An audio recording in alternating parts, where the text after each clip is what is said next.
قربانی کا شرعی حکم کیا ہے؟ قربانی کبھی واجب ہوتی ہے اور کبھی یہ فقط سنت و نفل ہوتی ہے۔ اب یہ کس طرح معلوم ہوگا کہ قربانی واجب ہے یا پھر نہیں واجب؟ تو اس حوالے سے درج ذیل شرائط پر خوب اچھی طرح اور ٹھنڈے دل سے غور کیجیے کہ اگر یہ تمام شرائط موجود ہوں تو قربانی واجب ہے، اور اگر ان میں سے ایک بھی شرط نہ پائی جائے تو اب قربانی واجب نہیں ہے۔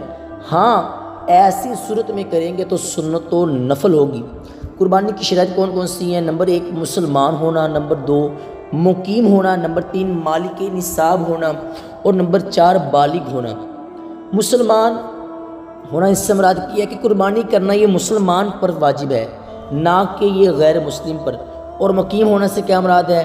مقیم ہونا کہ جہاں کا مقامی ہے اس کے لیے قربانی کرنا واجب ہے، مسافر پر قربانی یہ واجب نہیں ہے۔ یاد رکھیے کہ شرعی مسافر وہ ہے جو اپنے شہر کی حدود سے تقریباً 57.5 میل یعنی 92 کلومیٹر دور جانے کے ارادے کے ساتھ نکل گیا ہو، یا اگر کسی 57.5 میل یعنی 92 کلومیٹر دور مقام پر پہنچ چکا ہو تو 15 دن سے کم ٹھہرنے کی نیت کی ہو، یا اگر 15 دن سے زیادہ ٹھہرنے کی نیت کی بھی تو یہ شخص کہیں آنے جانے میں اپنی مرضی کا مالک نہیں بلکہ کسی دوسرے شخص کی مرضی کے تابع ہو، جیسے بیوی کے شوہر کے تابع ہے یا نوکر کا اپنے مالک کے حکم کے تابع ہے، تو اور جس کے تابع ہے اس نے 15 دن سے کم کی نیت کی ہے۔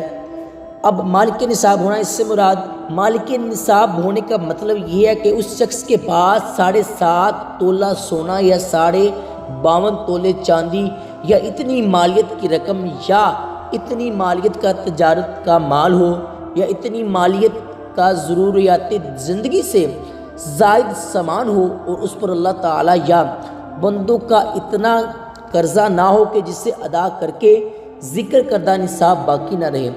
خیال رہے کہ ایسا شخص غنی کہلاتا ہے۔ اگر کسی کے پاس مذکورہ نصاب نہ ہو تو وہ شرعاً فقیر کہلائے گا۔ ضروریات زندگی سے مراد وہ چیزیں ہیں کہ جن کی عموماً انسان کو ضرورت ہوتی ہے اور اس کے بغیر گزر اوقات میں شدید تنگی اور دشواری محسوس ہوتی ہے، جیسے رہنے کا گھر، پہننے کے کپڑے، سواری، علم دین سے متعلق کتابیں اور پیشے سے متعلق اوزار وغیرہ۔ اس بارے میں مزید اگر تفصیل جاننا چاہیں تو بہار شریعت صفحہ 5 کا مطالعہ فرما لیجئے گا۔ ضروریات زندگی کی تعریف کے پیش نظر بخوبی معلوم ہوگا کہ ہمارے گھروں میں بے شمار چیزیں ایسی ہیں کہ جو حقیقتاً ضروریات زندگی کے سامان میں داخل نہیں، چنانچہ اگر ان کی قیمت 52.5 تولے چاندی کے برابر پہنچ گئی تو قربانی واجب ہو گئی۔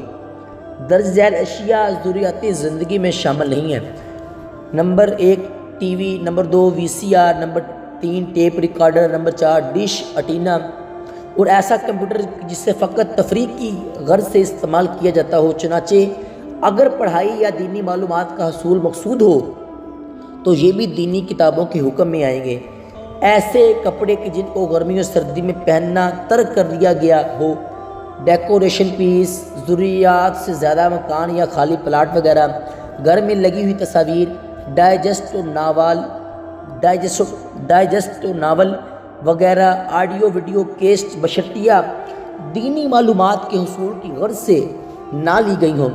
کھیل کود کا سامان، بلکہ فقہاء اسلام نے یہاں تک لکھا ہے کہ اگر کسی کا رہائشی گھر بڑا ہے، اس کا کچھ حصہ رہنے کے لیے استعمال کیا جا رہا ہے اور کچھ حصہ سردیوں گرمی ہر قسم کے موسم میں بند رہتا ہے، تو اگر اس بند حصے کی قیمت 52.5 تولے چاندی کے برابر یا زائد ہے تب بھی قربانی لازم ہو گئی۔ اللہ تعالیٰ کی قرض سے مراد یہ ہے کہ اس شخص پر سابقہ سالوں کی زکوٰۃ یا قربانی یا کسی قسم کا کفارہ وغیرہ باقی ہو۔ اب بالغ ہونا اس سے مراد کیا ہے؟ نابالغ پر قربانی واجب نہیں ہے، اگرچہ وہ صاحب نصاب ہی کیوں نہ ہو۔ یاد رہے کہ شرعی لحاظ سے مرد کی بلوغت کی کم از کم 12 سال اور عورت کی 9 سال ہے۔ اس سے پہلے یہ دونوں ہرگز بالغ نہیں ہو سکتے۔ پھر 9 یا 12 سال سے 15 سال کے درمیان جب بھی بلوغت کی علامات تو آثار ظاہر ہو گئے انہیں بالغ کہا جائے گا۔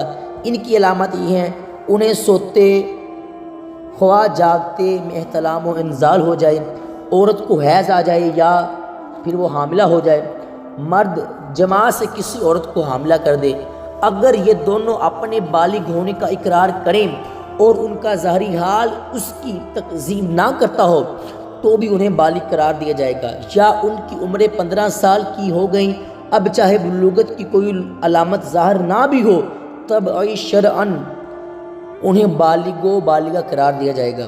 یہ بھی خیال رہے کہ مرد کی داڑھی مونچھ کا نکل آنا اور عورت کی پستان میں ابھار بلوغت کے اثار کے سلسلے میں یہ معتبر نہیں ہے۔ اب سوال ہوتا ہے کہ قربانی کے وجوب کے لیے ان شرائط کا کس وقت پایا جانا لازم ہے؟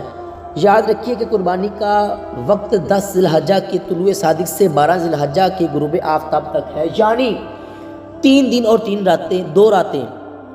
اب ان دنوں اور راتوں میں جس کے اندر مذکورہ شرائط پائی گئی اس پر قربانی واجب ہو گئی۔ اس سے معلوم ہوا کہ اگر کوئی شخص پورے سال غنی تھا لیکن قربانی کے ان مخصوص دنوں میں مالک نصاب نہ رہا تو اس پر قربانی واجب نہیں، اور کوئی شخص پورے سال فقیر و محتاج تھا لیکن ان دنوں میں کہیں سے نصاب کے برابر مال آ گیا تو اس پر قربانی واجب ہوگی۔